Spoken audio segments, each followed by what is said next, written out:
अस्सलाम वालेकुम नाज़रीन, Arsalan Ahmed Arsal official YouTube channel पर प्रोग्राम घर याद रहे में आपको एक मरतबा फिर खुश आमदीद। नाज़रीन, आज का एपिसोड बहुत मुख्तलिफ है, बहुत दिलचस्प है और बहुत ही मालूमाती है। इस प्रोग्राम में हम बात करेंगे नात के मौज़ूआत पर, नातिया शायरी के मौज़ूआत पर, नातिया तहकीक व तनकीद पर, नातिया रसाइल व जराइद पर, नातिया कुतब पर, महफ़िल नात के हवाले से, नात ख़ानी के हवाले से और नात के दीगर मौज़ूआत पर।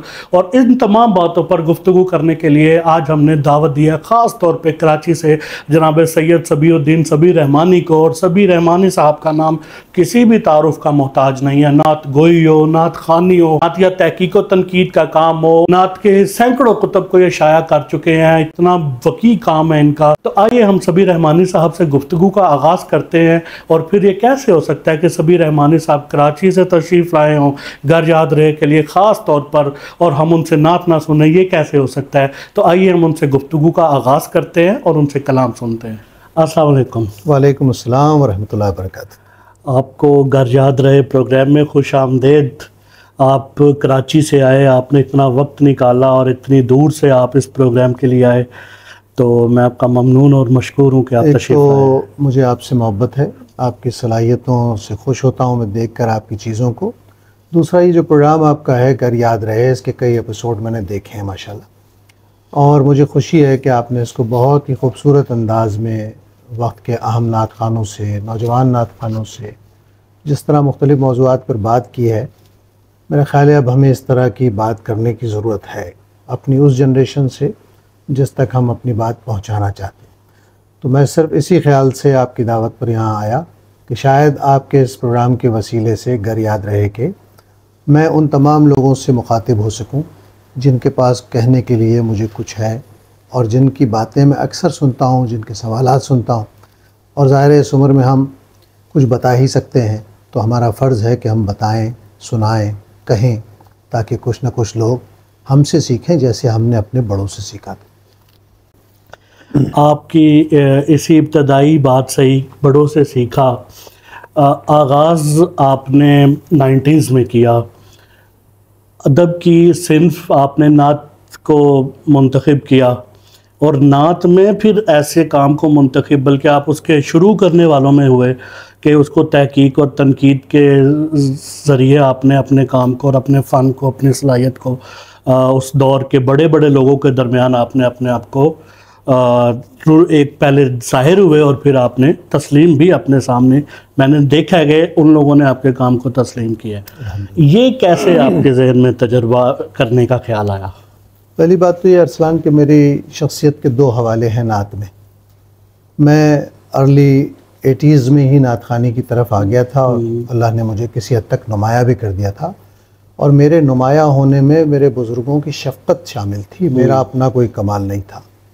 मैंने जो अहद पाया कराची में, उसमें हज़रत अदीब रायपुरी थे, ख़ुद मेरे उस्ताद मोहम्मद क़मर ख़ान रहमानी थे, हैं माशाल्लाह, जिन्होंने बहुत हौसला बढ़ाया मेरा। फिर अल्लामा रियाज़ुद्दीन सोहरावर्दी साहब हमारे यहाँ मौजूद थे, खालिद महमूद नक्शबंदी साहब मौजूद थे, अलहाज क़मरुद्दीन अहमद अंजुम मौजूद थे, इसके अलावा वही ज़फ़र, खुर्शीद, सिद्दीक़ इस्माइल, सैयद हाशमी। एक उस वक्त का जो एक बहुत ही खूबसूरत नात ख़ानी का मंज़रनामा था वो वहाँ मौजूद था। और ज़ाहिर है कि किसी नौजवान को अपने बड़ों से जब हौसला मिलता है और वो अपने लिए जगह बनाने में कामयाब होता है, तो उसमें दो तरह की चीज़ होती है, उसकी अपनी मेहनत और सलाहियत, और दूसरा उसके बड़ों को कबूल करना। क्योंकि अगर बहुत सारे बच्चे हमारे यहाँ ऐसे होते हैं जो डिस्करेज हो जाएं तो वो हौसला छोड़ के चले जाते हैं। तो मैं अपनी कामयाबी को अपने उस्ताद मोहम्मद क़मर ख़ान रहमानी साहब की मेहनत समझता हूँ, मैं अपनी कामयाबी को इन असातिज़ा और इन बुज़ुर्गों की देन समझता हूँ जिन्होंने उस वक्त मेरा हाथ पकड़ के मजमे में एतमाद से पेश किया। और जहाँ तक दूसरा हवाला है नातगोई का, नातगोई की तरफ मैं आया 90s में, और 89 में मेरा पहला मजमुआ छप गया था। यानी शेर मैं पहले से कह रहा था, लेकिन उस पहले मजमुए को भी वक्त के लोगों ने बहुत मोहब्बत दी, और दूसरा मजमुआ मेरा 93 में आया। और ये वो ज़माना है कि उससे पहले मैं पंजाब आ चुका था। तायब साहब ने यहाँ मेरे एजाज़ में एक नशिस्त करा दी थी। मेरे एजाज़ में एक पहली नशिस्त डॉक्टर रियाज मजीद ने कराई थी, जिनसे मेरी महफिल होटल में मुलाकात हुई थी। सबसे पहली आपकी एजाज़ी नशिस्त रियाज मजीद साहब ने कराई और मुझसे मुलाकात के अगले ही दिन जैसे उन्होंने मुझे सुना तो अगले दिन कहा कि आपके एजाज़ में हम एक नशिस्त रखते हैं, उसमें फैसलाबाद के नातगो शुअरा को बुलाते हैं। ये नशिस्त हुई थी डॉक्टर इसहाक कुरैशी साहब के घर, जो उस वक्त डायरेक्टर कॉलेजेस थे वहाँ, तो उनके उसी घर में हुई जो उनको सरकारी तौर पर मिला हुआ था। और वहाँ तमाम नुमाइंदा शुअरा, जिसमें हाफिज़ लुधियानवी मरहूम, जिसमें आरिफ रज़ा साहब और दीगर वहाँ के जितने नुमाइंदा शुअरा थे वो सब मौजूद थे। तो ये किसी भी नौजवान के लिए बिल्कुल इब्तदाई दौर में अपने अहद के ऐसे नुमाइंदा लोग और जो अपने शोबे के बहुत नुमाइंदा लोगों का प्यार मिल जाए तो उसका एतमाद बढ़ जाता है। आप समझते हैं कि अगर आप अपना इन्हिसार सिर्फ शायरी पे या नात खानी पे रखते तो आप खुद ज़्यादा नुमायाँ होते इस मैदान में? अगर आपने तहकीक और तनकीद को इस तरह ना लेते तो आप ज़ाती तौर पे ज़्यादा नुमायाँ होते। नात खानी हमारे लिए एक इश्क़ नबी करीम सल्लल्लाहु अलैहि वसल्लम के इजहार का ज़रिया है। नात गोई भी हुज़ूर अलैहिस्सलाम को अपनी फ़नी अक़ीदतें पेश करने का नाम। इसमें ये जो मसला आता है ना, जिसकी तरफ आपने कहा कि ख़ुद को नुमाया करने का, ये एक मर्ज़ है और ये उस सारी इबादत की कैफियत को खा जाता है। नात खानी में, नात गोई में आपको मेहनत करनी होती है अपने आप को संवारने में, इसलिए नहीं कि माशरा आपको क्या समझेगा, इसलिए कि आप हुज़ूर अलैहिस्सलाम की बारगाह में कैसे पेश हो रहे हैं, आप उस बारगाह के मिजाज के मुताबिक अपने फ़न को किस तरह निखार रहे हैं। अगर हमारी सोच की डायरेक्शन ये हो तो ये खैर है, और अगर इसका मतमा नज़र ये हो कि मुझे अहले दुनिया तवज्जो दें, उससे मुझे कोई मनफ़त हासिल हो, तो फिर एक दूसरी बात हो जाती है। हालांकि ये खैर का रास्ता है। जब अल्लाह रसूल किसी से मोहब्बत करते हैं तो वो दुनिया के ऐसे हालात पैदा करते हैं कि हर आदमी उससे मोहब्बत करता है। हदीस पाक भी है कि अल्लाह के फरिश्ते आके फिर लोगों के कान में कहते हैं अल्लाह इससे मोहब्बत करता है, तुम भी इससे मोहब्बत करो। लेकिन ख़ुद को अपनी नेकनियती, सच्चाई और सदाकत के साथ उस मंजिल तक पहुँचाना ज़रूरी है। मैं समझता हूँ कि मैंने अपनी नातगोई को, नात खानी को, जो बहुत ज़्यादा कोई कमाल की चीज़ नहीं थी और आज भी नहीं है, सिर्फ़ अपने इजहार का ज़रिया समझा जो मेरे इश्क़ की तस्कीन का बायस बने। मेरे लिए ये नेमत सबसे बड़ा अवार्ड और एजाज़ थी। जब मैं नातगोई की तरफ आया तो सिर्फ़ एक बात थी कि भाई तारीख़ अदब में नातगो शायर का मकाम व मर्तबा मुतय्यन नहीं किया जाता। उसकी वजह तलाश की, कराची में अपने एक उस्ताद से पूछा। डॉक्टर अबुल खैर कशफी साहब से मैंने सवाल किया था। उन्होंने कहा बेटे नात को चूँकि तनकीद से नहीं गुजारा गया, इसलिए नात के शुअरा का कोई मकाम व मर्तबा सिवाय मोहसिन काकोरवी के तारीख़ अदब में नहीं मिलता। सिर्फ मोहसिन को नातगो शायर गिना जाता है, वो भी इसलिए कि दबिस्तान लखनऊ की जो फ़ज़ा थी वो उस ज़माने के शुअरा ने बहुत आलूदा कर दी थी। उसमें मज़ामीन के एतबार से इजहार तक बहुत ही बेकैफ चीज़ें शामिल हो गई थी जो माशरे में इब्तिज़ाल पैदा करती थी, सफाई पैदा नहीं करती। तो उस ज़माने में अनीस का आना दबिस्तान लखनऊ से, उसने एक तक़द्दुस अता किया उर्दू शायरी को। फिर मोहसिन का आना जिसने मेयार भी दिया, तक़द्दुस भी दिया और इंसान कामिल की तरफ मुतवज्जे भी किया कि हुज़ूर अलैहिस्सलाम की ज़ात वो ज़ात है जो खैर का मंबा है।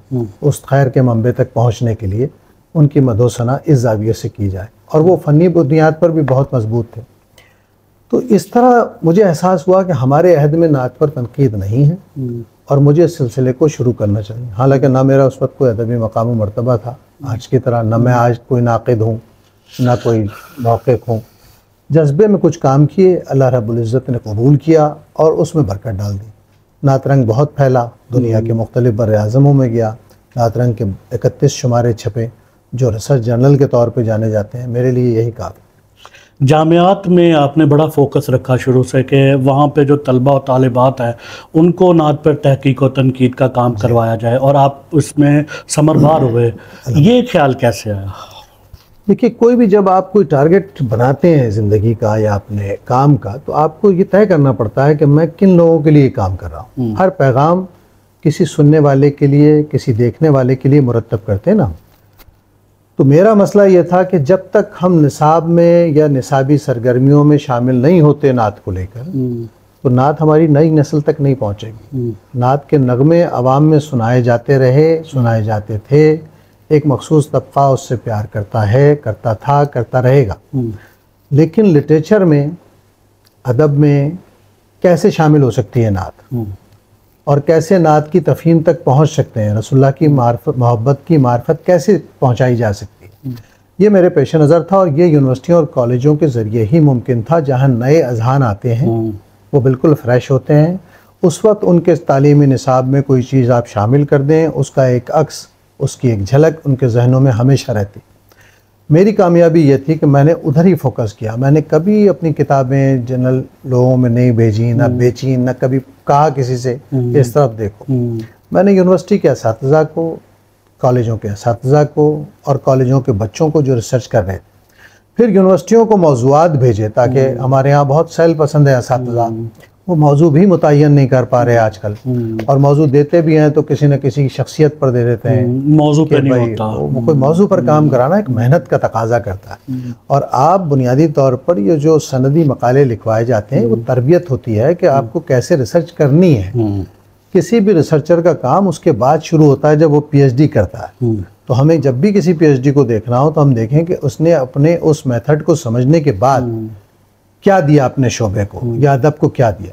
तो बेशतर लोग बैठ जाते हैं, खामोश हो जाते हैं और समझते हैं कि अब हम शायद इल्म के किसी मिराज पर आ गए। तो नात की तरफ जब मैंने ये कोशिश की कि लिटरेचर पहुँचे, जब लिटरेचर लाइब्रेरियों में पहुँचा, यूनिवर्सिटियों में पहुँचा, असातिज़ा के सामने गुजरा, तो उन्होंने सोचा कि ये उर्दू का एक ऐसा मौजू है जो शदीद नज़रअंदाज हुआ, इस पर काम करना चाहिए।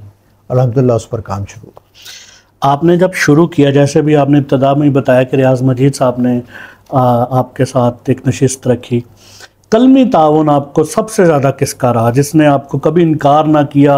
असातिज़ा में जो आपसे पहले के लोग थे, जिसको आपने कहा और उसने आपको हिम्मत बढ़ाई और उन्होंने यानी आपका पूरा बैग पे रखा हाथ?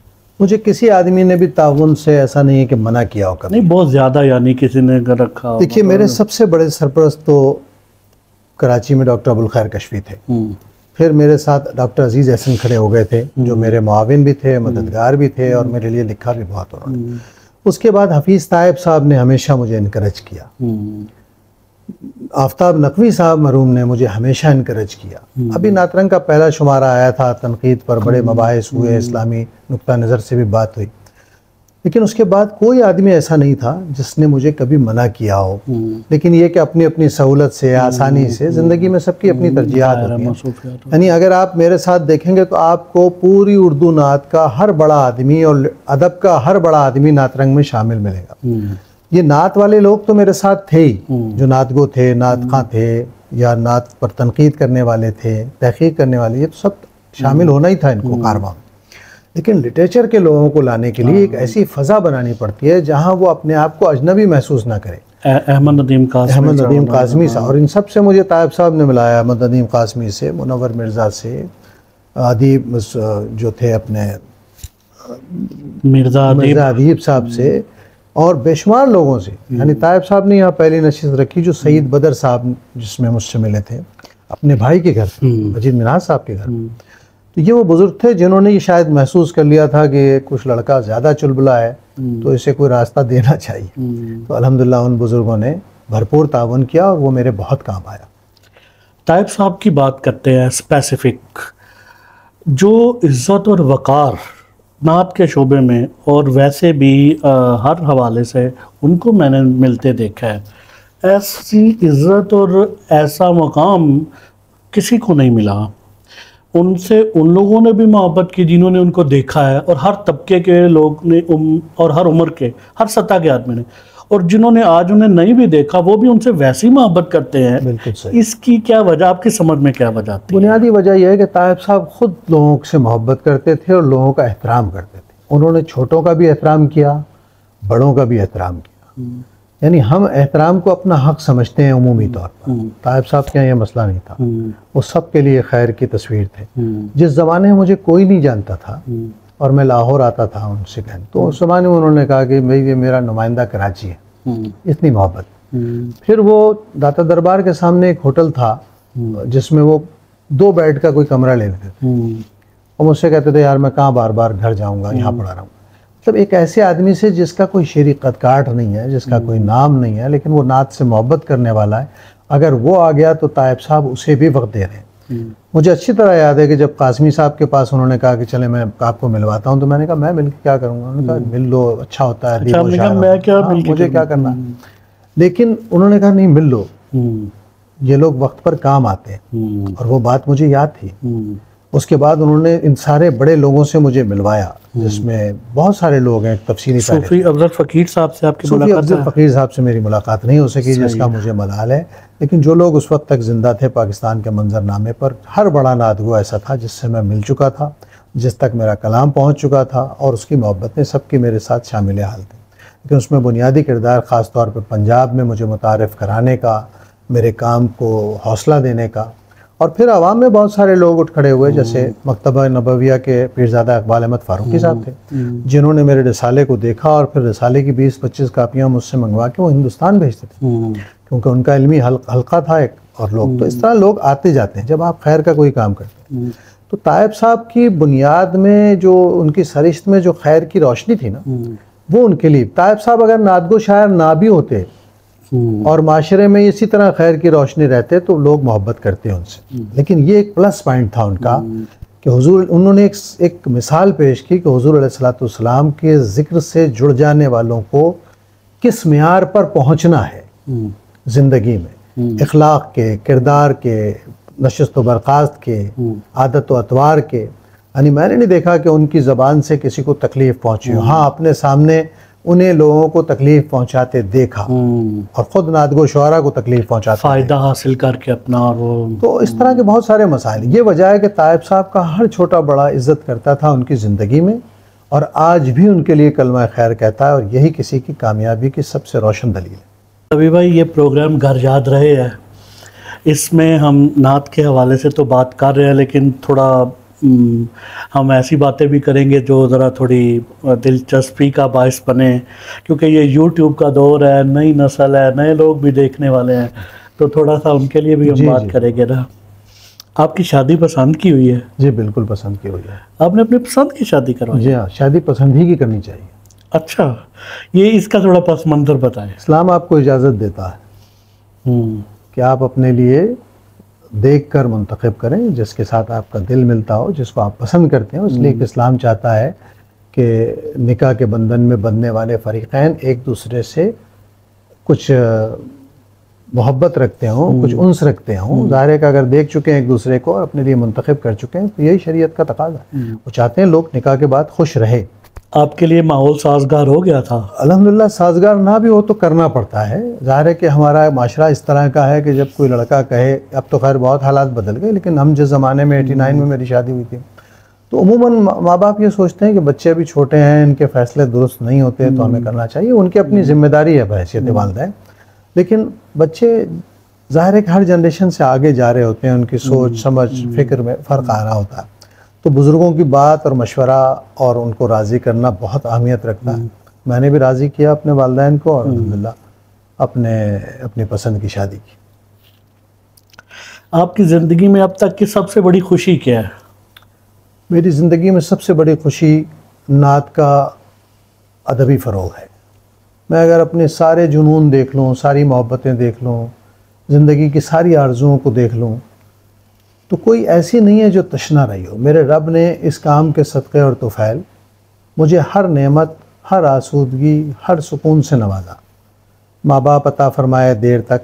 मेरे वालिद का पिछले कुछ साल पहले इंतकाल हुआ, वालदा हयात है माशाअल्लाह। औलाद अता फ़रमाई नेक, बीवी अता फ़रमाई नेक, जिससे मेरी ज़िंदगी में सुकून है, रोशनी है। मेरे क़ुर्ब जवार में ऐसे लोग आ गए जो मुझे मोहब्बत देते हैं, मेरा एहतराम करते हैं। मेरी नौकरियां ऐसी रहीं, तरक्की अल्लाह ने ऐसी करी कि मैं जिस चीज़ को मैंने छुआ वो सोना हो गई। मैं बहुत ज़्यादा दुनिया की आसाइशात का ना मुतमन्नी था, ना मुतमन्नी हूँ। उतना होना चाहिए कि आप मगरूज़ किसी के ना हों, आप जितना खाते हैं उससे एक आध रोटी आपके पास ज़्यादा हो, आप दुनिया के अमीर तरीन आदमी, और आप खुश रहते हो और दुनिया के लिए खुशी का सामान करते हो। आपसे ज़्यादा अमीर आदमी कोई नहीं। तो मेरा ज़िंदगी का सिर्फ़ एक मकसद था, और वो था नात का अदबी फ़रोग़, जो मैंने तालीमी इदारों में पहुँचकर शुरू करा दिया। अल्लाह ने उसमें बरकत डाल दी। ये अल्लाह ही का काम था, अल्लाह ने मुझे लगाया इस काम पर। मैं क्या करने वाला, मेरे जहन में भी तो डालने वाला वही था ना कि मुझे अपनी ज़िंदगी की बाकी सारी मसरूफियात को पीछे रखकर इस काम को आगे बढ़ाना। 35 बरस मैंने मेहनत की अल्लाह की देन से, उसकी फजल से, और उसके असरात ये आए कि बहुत अच्छा काम हुआ। अब तक का ज़िंदगी का कोई ऐसा गम, ऐसी हसरत, ऐसा दुख कि आप समझते हो कि ये काश ऐसा हो जाता, या ये मुझे दुख इस बात का सबसे ज़्यादा, इससे ज़्यादा मुझे किसी चीज़ का दुख नहीं है? मुझे दुख तो नहीं है, दुख तो एक बहुत अलमनाक सूरत पेश करता है, लेकिन बहरहाल मैं जामियात में नाचेयर के हवाले से जो ख्वाहिशात रखता हूँ उसको अभी नुमाया होने में कुछ वक्त लगता है मुझे, क्योंकि मैंने बहुत कोशिश की यूनिवर्सिटियों को खतूत लिखे, लेकिन हमारे यहाँ मसला यह है कि सीरत चेयर भी बना दी जाती है तो बंद हो जाती है, फंड नहीं दिए जाते। किसी शख्सियत पर कोई चेयर बन जाएगी जिसके आगे पीछे कोई है, कोई हवाला है, तो उसको करोड़ों रुपए मिल जाएंगे। ये मुल्क इस्लाम के नाम पर बना था, इस मुल्क में इस्लाम के नारे बहुत लगे, ये इस्लाम का किला कहलाता है, लेकिन ये रसूलुल्लाह की सीरत पर, रसूलुल्लाह सल्लल्लाहु अलैहि वसल्लम की नात पर जो उनकी मोहब्बत के इब्लाग का सबसे बड़ा ज़रिया है, उसके लिए कोई अमली काम नहीं कर सका। और अगर कहीं होने की सूरत भी पैदा हुई तो उसे रोक दिया गया। तो एक मिनाज यूनिवर्सिटी में नात सेंटर बनाया गया है। मेरी दुआ है कि अल्लाह ताला वो करे, ऐसा करे कि वो अपने अहदाफ तक पहुँचे, अपने काम को वसी करे। ये बहुत एहसान है डॉक्टर ताहिर कादरी साहब का कि उन्होंने मेरी अदना सी दरख्वास्त पर 2015 में मेरी दरख्वास्त को कबूल किया, ऐलान किया। अब गुज़िश्ता साल उसका बाकायदा इफ्तिताह हो गया है। हम दुआ करते हैं कि अल्लाह ताला उस यूनिवर्सिटी को बामकसद काम करने और नात की तरवीज में आगे से आगे बढ़ने की तौफीक अता फरमाए। अभी हमने आगाज़ में इब्तदाई बातों में नात गोई पे, नातिया तहकीक व तनकीद पे बहुत इब्तदाई बात की। अब हम थोड़ा नात खानी के हवाले से, चूँकि वो भी एक पूरा मौजू है और जितना काम नात खानी में पिछले 100 साल में हुआ है, तो आप समझते हैं कि नात खानी के जो 20-25 बरस में जो इसमें गैप आया है इल्मियत का, अदबियत का और इस सारे माहौल का, इसको आप किस नज़र से देखते हैं? हर दौर में ना कुछ तब्दीलियाँ होती हैं। पहली बात ये समझ लीजिए कि नात खानी, सोलो नात खानी क़याम पाकिस्तान के बाद ज़्यादा नुमाया हुई है। पहले मीलाद पार्टियाँ होती थी जो मिलकर किसी आस्थाने पर, किसी महफिल मीलाद में नाशरी पेश करते थे। उसमें एक जिक्र करने वाला भी होता था जो कुछ बयान कर देता था मीलाद नामे से, या तकरीर हो जाती थी सीरत पर किसी आलिम की, और कुछ सनाख़ा मिलकर या अलग-अलग थोड़े वक्त के लिए।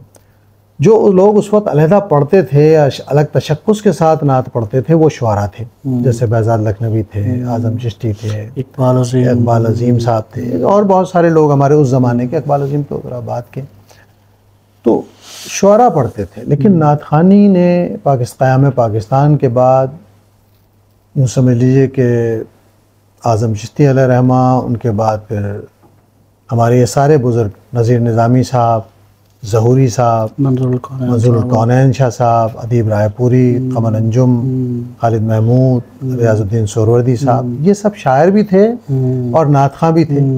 फिर इनके कई शागिर्द थे आगे, जैसे अब्दुल सत्तार नियाज़ी साहब का भी नाम इसमें ले लो। इन लोगों ने गुज़िश्ता 20-25 बरस में क़याम पाकिस्तान के बाद एक मेहनत शुरू की, अपने अपने वक्त पर आए और अपना अपना काम किया, अपना अपना हल्का बनाया शागिर्दों का।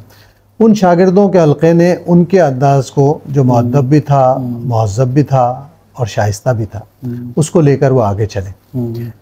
लेकिन किसी भी शोबे में जब मनफियत के ज़राए बढ़ जाते हैं, शोहरत, वो चीज़ शोहरत पा जाती है, वो फ़न कबूलियत के दर्जे पर आ जाता है, उसे माशरे का हर तबका कबूल करता है, तो उसमें लोगों की तादाद भी बहुत कसरत से शामिल हो जाती है। फिर वो कसरत से शामिल होने वाले अच्छी आवाज़ें लेकर आए। किसी ने एक कलाम पढ़ा और वो अचानक मकबूल हो गया, अल्लाह की देन है, अल्लाह जिसको चाहे इज़्ज़त दे। लेकिन वो जो ग्रेजुअली नात की तहजीब से वाबस्ता होकर और उससे आशना होकर आने वाला तबका था ना, उसमें और अचानक आकर शोहरत हासिल करने वालों में कुछ फ़र्क आ गया। और वो फ़र्क इसलिए कि वो एक तहजीबी रिवायत से, उसकी रिवायत से आशना थे नात खानी की, और वो उसका कहीं ना कहीं पासदारी करते थे। ये जो लोग नए आए, इन्होंने बाज़ तजुर्बात किए। कोई भी तजुर्बा शुरू में ना अच्छा होता है ना बुरा होता है, उसका माशरे पे इम्पैक्ट देखा जाता है। कुछ चीज़ें अच्छी हुई, कुछ चीज़ें बुरी हुई। जो बुरी हुई उस पर एतराज़ात हुए, बाद में उसको संभाला भी गया। तो हर जनरेशन अपने अहद में अपने असर से मुताबिकत रखते हुए कुछ ना कुछ काम करती है, और उस काम पर सवालिया निशान लगाने से पहले हमें भी सोचना चाहिए कि जब कोई नया तजुर्बा होता है ना, और पंजाब में तो बहुत तेज़ी से हर नए तजुर्बे को, चाहे शायरी में हो चाहे गायकी में हो, बहुत तेज़ी से कबूल किया जाता है। ये बड़ी फ़राख दिल बस्तियाँ हैं, ये फ़ौरन कबूल कर लेती हैं किसी भी चीज़ को बग़ैर ये सोचे समझे कि उससे रिवायत से हम कितने दूर जा रहे हैं। ऐसा हुआ, लेकिन फिर लोग वापस आ रहे हैं। याद रखिए कि आज भी नात ख़ानी के माहौल में आज से 50 साल पहला पढ़ा हुआ कलाम अहमियत रखता है। बिल्कुल। और इस बात पे हमें सोचना चाहिए। जब मैं QTU में था, मेरे पास रोज़ नात ख़ां आते थे कि मेरा टाइटल कलाम ये है फ़लानी एल्बम का। वो टाइटल कलाम आज कहीं भी नहीं सुनाई देता। हम आज भी बहज़ाद लखनवी से लेकर खालिद महमूद खालिद तक के कलाम पढ़ रहे हैं, और उसी तरह पढ़ रहे हैं जिस तरह हमारे सीनियर बुज़ुर्गों ने पढ़े। उसकी वजह यह है कि नात की बुनियादी तासीर नात की अदाई में सोज़ोगुदाज़ और पूरी कैफियत और मानवियत को वाज़े करने से पैदा होती है।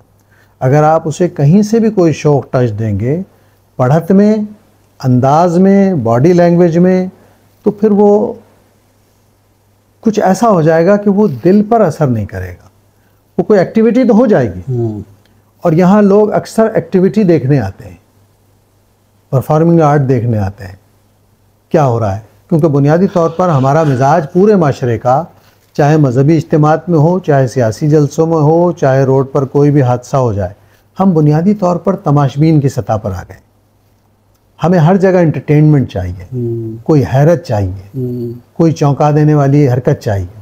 अब आप देख लें थंबनेल, जो कुछ हमारे सोशल मीडिया पे लोग मुझे मशवरा देते हैं, यकीनन आपको भी देते होंगे कि आप थंबनेल सही नहीं बनाते। मैं तो सिर्फ नात का मिसरा लिखता हूँ, नीचे अपना नाम लिखता हूँ। तवज्जो हासिल करने के लिए कुछ करना बुरी बात नहीं है, लेकिन झूठ बोलना बुरी बात है। आप कुछ ऊपर लिख रहे हैं, अंदर वीडियो में वैसा नहीं है। तो एक मजहबी आदमी अगर अपने झूठ का इजहार इस तरह करेगा तो क्या कोई उस पर एतबार करेगा? आम आदमी क्या कर रहा है यूट्यूब पर, मुझे इससे मतलब नहीं। लेकिन जो मजहबी तशख्खुस रखते हैं, नातख़ा हों, नातगो हों, उलमा हों, मुदर्रिसीन हों, अगर वो किसी झूठ का सहारा लेकर शोहरत हासिल करना चाह रहे हैं तो ये दोनों तरफ से तबाही है। शोहरत का हुसूल की ख्वाहिश तबाही है। इखलास के साथ, या अल्लाह मैंने ये काम इसलिए किया है कि लोगों तक तेरी हबीब की मोहब्बत पहुँच जाए, अल्लाह खुद बरकत डाल देगा। और अगर आपके लाइक्स नहीं भी आते तो आपका इखलास उस बारगाह में कबूल होगा।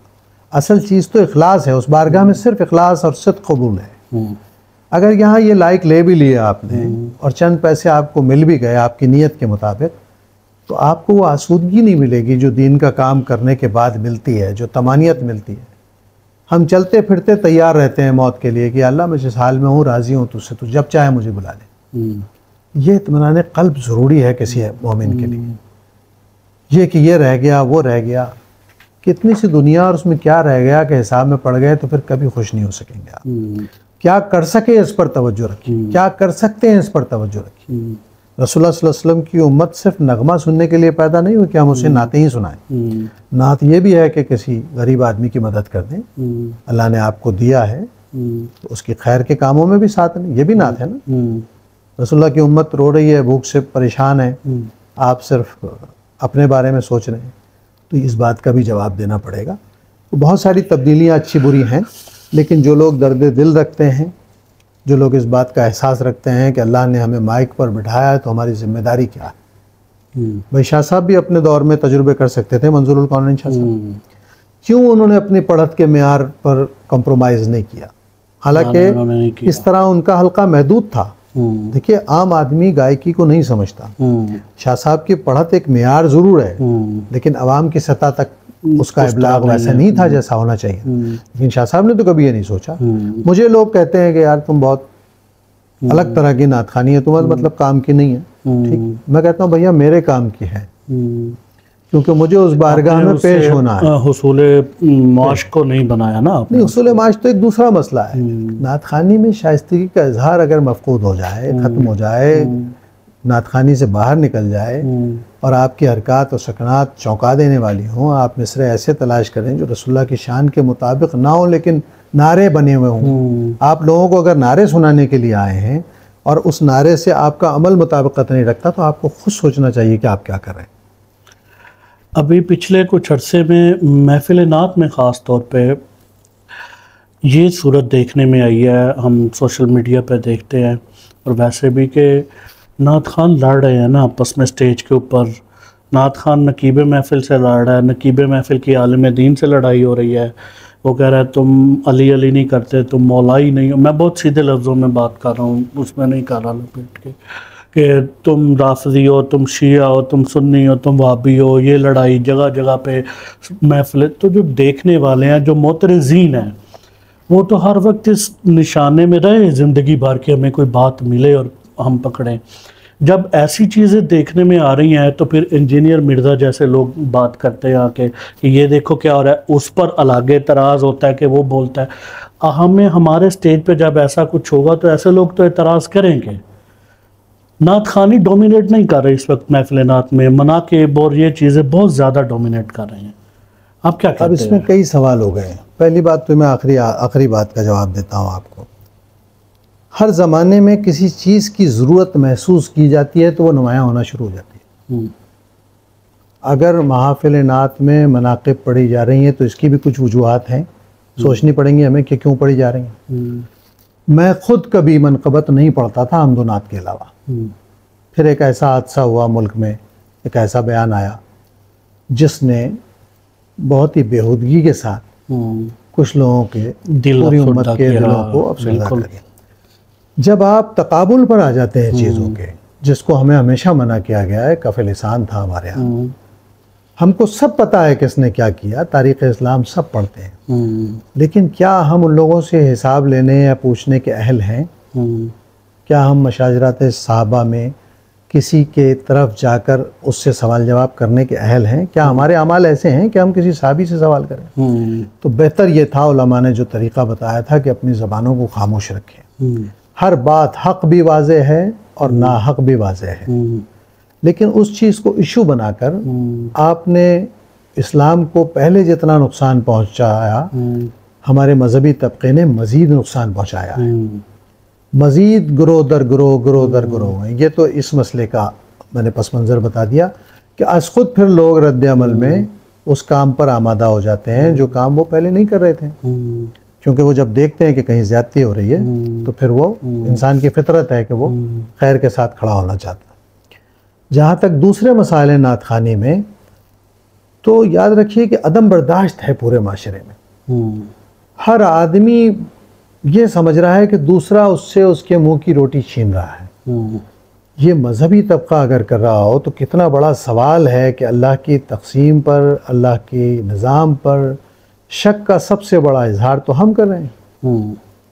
अगर 5 शेर मैंने कम पढ़ लिए और मेरे जहन में यह है कि इससे शायद मुझे कोई नुकसान हो गया, या किसी अनाउंसर ने या XYZ ने, इसका मतलब है कि आपका यकीन अल्लाह पर नहीं है, आपका यकीन अपनी प्लानिंग पर है। मेरा ख्याल है इस बारे में सोचना चाहिए हमदर्दी से। और मोतरज़ीन तो इतराज़ करते ही थे, इससे पहले इन बातों पे नहीं करते थे, किसी और बात पे करते थे, लेकिन जो अपने हैं वो बेजार हो गए हैं। इतराज़ तो दूर की बात है।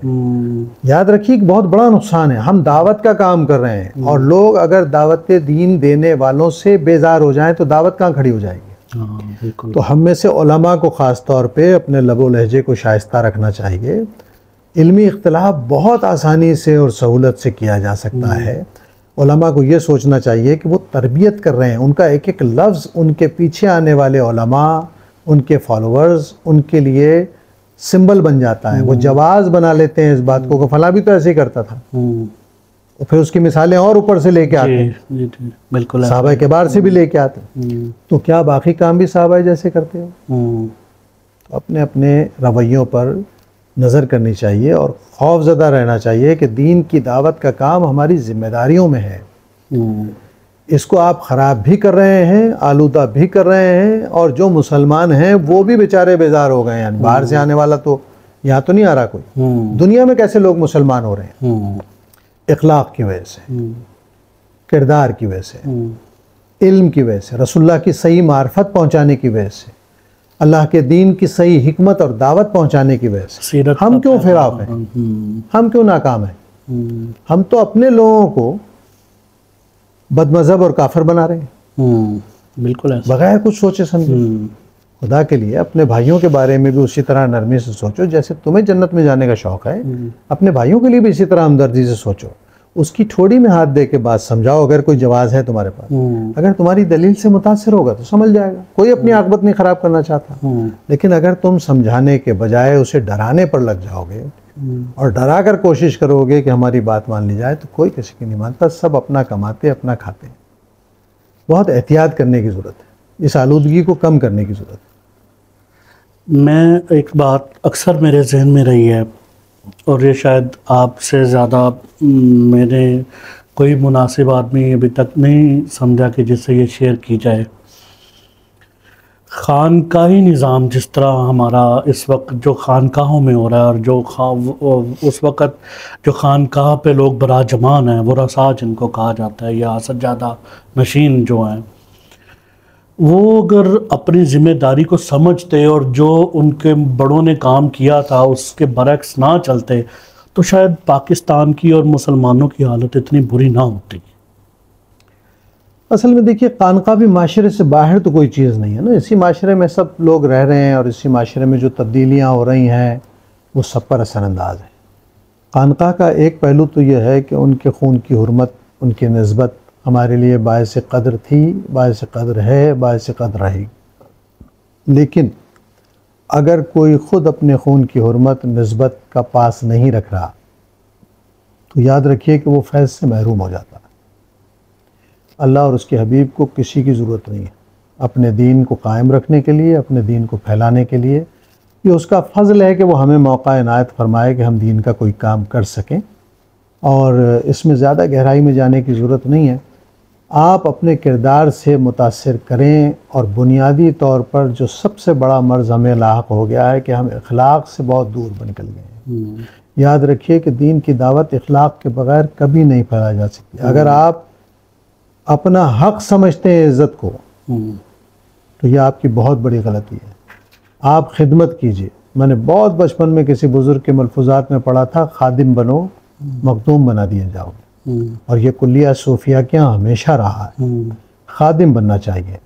आपको खिदमत पर मामूर किया गया है, आपको हाकिम नहीं बनाया गया।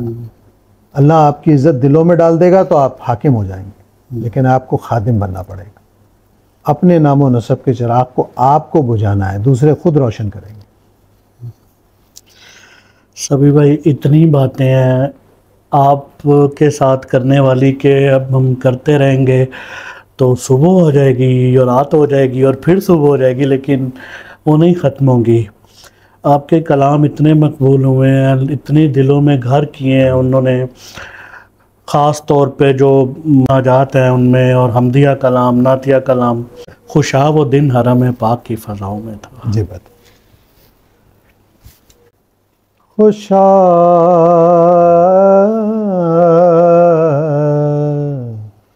वो दिन हरम पाक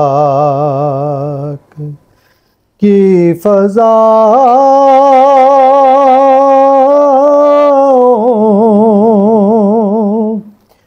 में था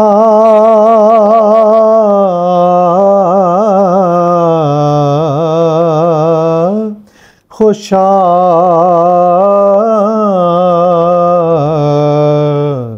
वो दिन हरम पाक की फ़ज़ाओं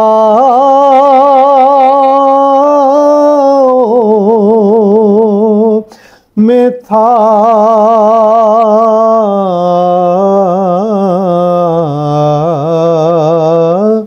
ज़ुबान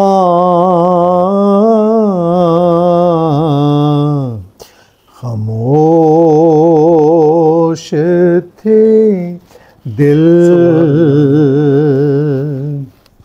महव इल्तिजा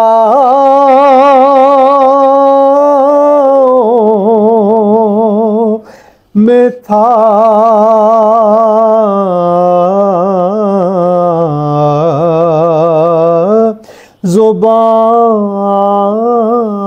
ज़ुबान खामोश थी दिल ग़िलाफ़े खानाए काबा था मेरे हाथों में ग़िलाफ़े खानाए काबा था मेरे हाथों में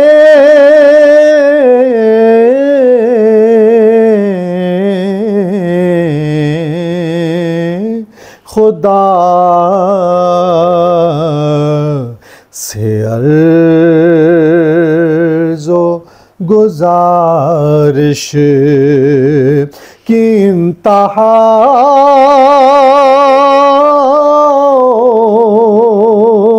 में था कि ये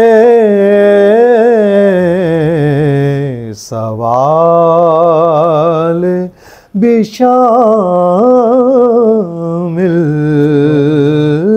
मेरी दुआ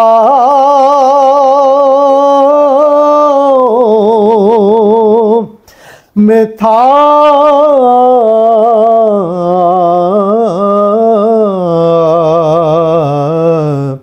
ज़ुबान खामोश थी दिल। क्या कहते हैं, सुभान अल्लाह, क्या कैफियत है, हाज़री और हुजूरी वाला कलाम है। मैं आपके ये जो शेर है, मुझे यकीन है मैं फिर बुलाया जाऊंगा। मैं यहाँ फिर की जगह अब का इस्तेमाल करके तो अपने ज़ौक़ को इस तरह करता हूँ कि मुझे यकीन है मैं अब बुलाया जाऊंगा इंशाअल्लाह। तो बहरहाल क्या बात है, इतनी प्रोग्राम जैसे शुरू हुआ और अब जिस कैफियत में पहुँच चुका, तो दूसरा चैनल होता तो मैं ब्रेक ले लेता और उसके बाद शुरू करता। तो बहुत इसने एक ख़ासा था, ये इसको जब सुना और पढ़ा गया इसने एक माहौल दिया है। तो आप सलामत रहें। आखिर में हमारा एक सेगमेंट है रैपिड फायर का। घर या घर से बाहर? घर। बेगम के हाथ का खाना या बाहर का खाना? बेगम के हाथ। किताब या मोबाइल? किताब। गालिब या इकबाल? गालिब। चाय या कॉफ़ी? चाय। परफ्यूम या इत्र? इत्र। बाय एयर और बाय रोड? बाय एयर ही ज़्यादातर। पाकिस्तान में बाय रोड सफ़र करना बड़ा दुश्वार है। आज़म चिश्ती, सैयद मंजूरुल कौनैन? आज़म चिश्ती तो मंबा व मरकज़ है, और उनके बाद अगर किसी ने अपने तलबा को नात की मार्फत से आशना किया तो आज़म चिश्ती साहब, क्योंकि आज़म चिश्ती साहब ने फ़न के इजहार को अक़ीदत के दायरे में रख कर बहुत रोशनी फैलाई। आज़म चिश्ती साहब का एक अंग था जो बहुत मुअद्दब था और बहुत तासीर वाला था, वो उसी पर चलते रहे सारी दुनिया में, और उसके बाद उन्हें बदलने की ज़रूरत भी नहीं थी। मंजूरुल कौनैन साहब ने वैरायटी पेश की, धुनों में, पढ़त में, खरज में काम करके दिखाया, ऊपर पढ़ा, तो उनके यहाँ एक वैरायटी है। तो दोनों अपनी अपनी जगह बहुत। हाफिज़ मज़हरुद्दीन मज़हर या हाफिज़ लुधियानवी? हाफिज़ मज़हरुद्दीन। हाफिज़ साहब के यहाँ गज़ल का तजुर्बा हाफिज़ लुधियानवी के यहाँ भी था, लेकिन हाफिज़ साहब की नात गज़ल के पैराए में महबूब से न्याज़ व नाज की उस मंजिल पर पहुँची हुई थी जो बिल्कुल सामने होती है, क्या नज़र के सामने। इसको कहते हैं हुजूरी की मंजिल। हाफिज़ साहब रूहानियत के उस दर्जे पे थे। मैं इसका इज़हार इस तरह कर दूं कि एक मरतबा मक्के में मैं उम्रे के लिए गया, तो मेरे एक दोस्त जो गुजरांवाला में है, उन्होंने मुझे अपने होटल में जो खाली था हाजियों के लिए लेते थे उसमें ठहराया। और उस होटल में उस कमरे में ठहराया जो एक आबाद रखा हुआ था उन्होंने अपने इस्तेमाल के लिए, और वो हाफिज़ साहब के बहुत चाहने वाले थे, तो उन्होंने मुझे वहाँ ठहरा दिया। अब मैं उम्रा करके आया हूँ, कमरे में कपड़े बदल कर नहा धोकर मैं जब आके सोने के लिए लेटा, मैं देखा हाफिज़ साहब की 2 किताबें वहाँ। मैं वो किताब पढ़ने लगा अपनी दिलचस्पी के मुताबिक। सारी रात गुजर गई और मैं नहीं सो सका फजर की नमाज तक, क्योंकि हाफिज़ साहब का कलाम मुझसे हम कलाम था और मैं हाफिज़ साहब के कलाम की वसातत से कहीं और हम कलाम था। तो जो कलाम जज्बों की सच्चाई सदाकत के साथ, कैफियत के साथ लिखे जाते हैं और हाज़िरी और हुजूरी में पेश किए जाते हैं, वो आम कलाम की सतह से बहुत बुलंद हो जाते हैं। हाफिज़ साहब को बहुत गुदाज, बहुत कैफियत और बहुत जमालियाती सतह पर बहुत रौनक मिली हुई थी हुज़ूर अलैहिस्सलाम की दरबार से। इफ्तिखार आरिफ और अमजद इस्लाम अमजद। इफ्तिखार आरिफ, मेहदी हसन और अताउल्लाह ईसा खेलवी। मेहदी हसन। ईद उल फितर या ईद उल अज़हा? दोनों ही अहम है हमारे लिए, लेकिन ज़ाहिर है कि ईद उल फितर में ज़रा काम कम करना पड़ता। एक शादी या एक से ज़्यादा शादी? इस पर मैं एक छोटा सा वाक़या सुनाता हूँ, ठीक, क्योंकि हर बात का जवाब खुद देना ज़रूरी नहीं होता। हुज़ूर अलैहिस्सलाम के रोज़े के अंदर जो खुद्दाम काम करते हैं, उसमें एक उनके हेड थे शेख अफजल गालिबन।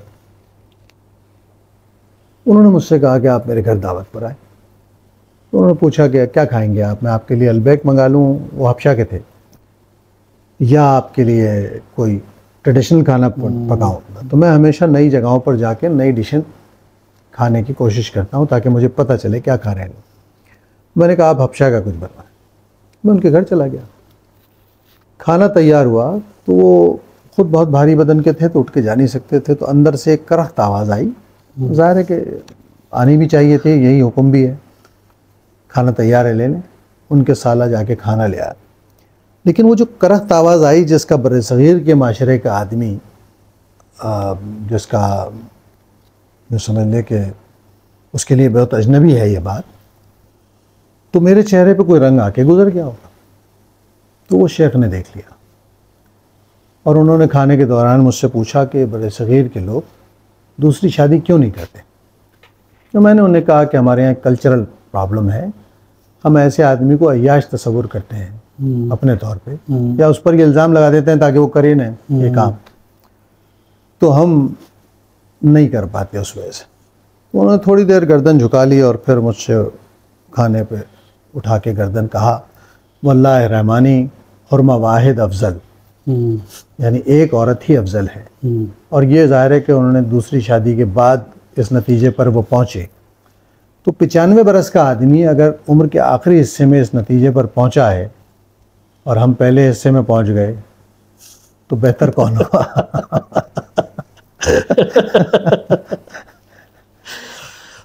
सभी भाई आपका बहुत शुक्रिया, आप इतनी दूर से घर याद रहे के लिए आए और इतनी कीमती बातें हुई जो नाज़िन तक पहुंचेगी तो इंशाल्लाह वो महसूस होंगे। इंशाल्लाह ताला बात महसूस होने की नहीं है, बात यह है कि हम उम्र के इस हिस्से में हैं कि हमने जो अपने बुज़ुर्गों से सीखा, जितना सीखने में कामयाब हुए, हम चाहते हैं कि आप तक भी पहुँचे। ख़ास तौर पर मैं अपने नए सनाखानों से, नए मजहबी तबके में आने वाले लोगों से, उलमा से, ये बातें अब कोई करता नहीं, इसलिए कि हर आदमी दूसरों को खुश करने पर लगा हुआ है। अगर हम कहीं कोई हल्की बात करते हैं, कोई ऐसी बात करते हैं जिसमें किसी कमज़ोरी की तरफ निशानदेही हो, तो हम अपने लिए भी करते हैं। तो आप इन बातों को बहुत संजीदगी से इसलिए लीजिए कि अब ऐसी कड़वी बातें करने वाले कम लोग रह गए हैं। अल्लाह हम सब को दीन की हकीकी खिदमत से आशना करे और दीन की खिदमत ले हमसे, हम क्या करने वाले हैं हमसे ले और हमारी आखिरत संवार दे। बहुत शुक्रिया आपके प्रोग्राम के लिए, आपकी मोहब्बत के लिए, आपकी इज़्ज़त देने के लिए। बहुत मेहरबानी सभी भाई। जी नाज़रीन, इंशाल्लाह अगले प्रोग्राम में, अगले एपिसोड में आपसे एक नए मेहमान के साथ मुलाकात होगी। इसके साथ ही मुझे इजाज़त दीजिए। अल्लाह हाफ़िज़।